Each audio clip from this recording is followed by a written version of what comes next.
হাতে সময় কম থাকলে ঝটপট বানিয়ে ফেলতে পারেন ছাতু ও আটা দিয়ে এই স্বাস্থ্যকর রেসিপিটা, যেটা ছোট থেকে বড় সবার খুব প্রিয় এবং ছোটদের স্কুলে বা বড়দের অফিসের টিফিন হিসাবেও অনায়াসে দেওয়া যেতে পারে। নমস্কার বন্ধুরা, ভাই বোনের হেসেল ঘরে সবাইকে স্বাগত। আমি আজ বানাবো ছাতুর পরোটা। ভিডিওটিকেও স্কিপ করবেন না, পুরো ভিডিওটি দেখার জন্য অনুরোধ রইল। আর হ্যাঁ, কে কোথা থেকে দেখছেন অবশ্যই কমেন্ট করে জানাবেন। কিন্তু পরোটা বানানোর জন্য একটা ডো বানাতে হবে, তার জন্য আমি একটা পাত্র নিলাম। এবার এর মধ্যে আমি এই কাপের 2 কাপ আটা দিয়ে দেবো। আমি আজকে পরোটাটা আটা দিয়েই বানাবো। আপনারা চাইলে এটা ময়দা দিয়েও বানাতে পারেন বা আটার সাথে ময়দা মিশিয়েও বানাতে পারেন। এই আটার মধ্যে আমি কিছু উপকরণ মেশাবো। 1/2 চামচ কালো জিরে, 1/2 চামচ জোয়ান। জোয়ানটা আমি একটু হাত দিয়ে ভেঙে দেব।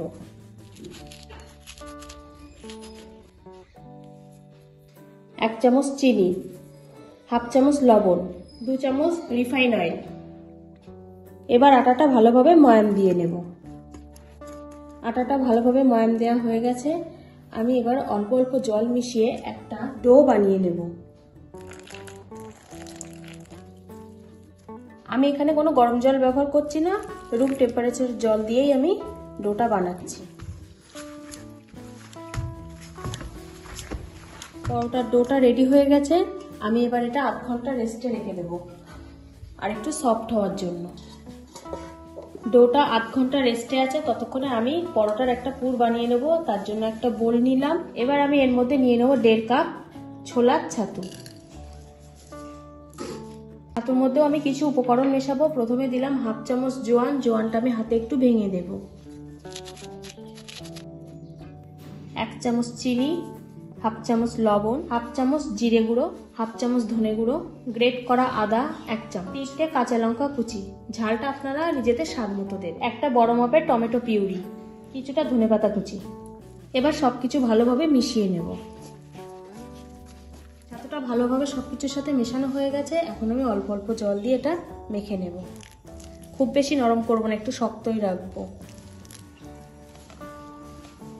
ছাতুটা আমার মাখা কমপ্লিট হয়ে গেছে। এই দেখুন, আমি খুব শক্ত করিনি, আবার ভীষণ নরমও করিনি। এবার আমি রান্নার পরের স্টেপে চলে যাব। 1/2 ঘন্টা হয়ে গেছে। আমি এবার ঢাকাটা খুলে নিলাম। ডোটা দেখুন কত সুন্দর সফট হয়ে গেছে। আমি আবার একটু মেখে নিলাম। এবার আমি ডো থেকে লেচি কেটে নেব পরোটা। প্রথমে 2 টুকরো করে নিলাম।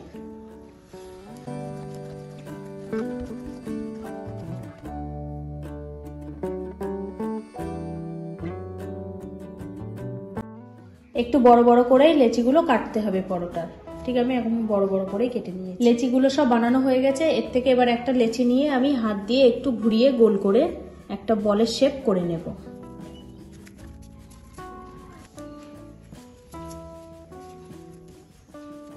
সব বলগুলো রেডি হয়ে গেছে। এবার আমি পরোটা রেডি করব। একটা বল নিয়েছি। এবার হাতের সাহায্যে ঘুরিয়ে ঘুরিয়ে এমনভাবে একটা বাটির শেপ করে নেব। এই একটা বাটি আমি বানিয়ে নিয়েছি। এবার আমি এর মধ্যে 1 চামচ ছাতু দিয়ে দিলাম। এবার ভালোভাবে বাটির মুখটা বন্ধ করে দেব।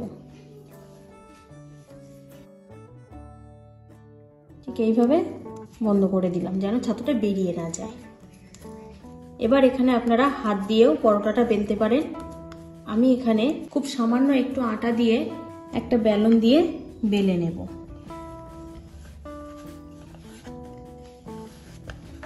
খুব সাবধানে বেলতে হবে যেন পুরটা বেরিয়ে না যায়। আমি এখানে গোল শেপে পরোটাটা বেলবো। আপনারা চাইলে চৌকো বা ত্রিকোণও বেলতে পারেন। একটা পরোটা বেলে নিয়েছি। আমি কিন্তু খুব পাতলা করিনি, আমি ধারটা দেখিয়ে দিচ্ছি কতটা মোটা রেখেছি। ঠিক এইভাবে আমি বাকি পরোটাগুলো বেলে নেব। পরোটাগুলো সব আমার বেলা কমপ্লিট হয়ে গেছে। এখন আমি এগুলো ভেজে নেব। গ্যাসে আমি তাওয়া বসিয়ে রেখেছিলাম আগে থেকেই। তাওয়াটা গরম হয়ে গেছে। এখন আমি এর মধ্যে একটা পরোটা দিয়ে দেব। প্রথমে আমি তেল ছাড়াই পরোটাগুলো সেঁকে নেব। এপিটোপিট করে 2 পিঠই ভালোভাবে সেঁকে নিয়েছি। এবার আমি উপর থেকে একটু তেল দিয়ে দেব।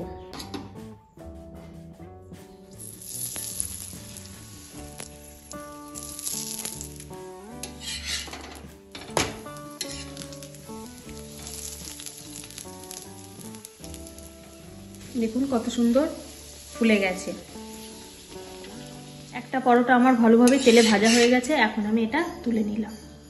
এইভাবে বাকিগুলো ভেজে নেব।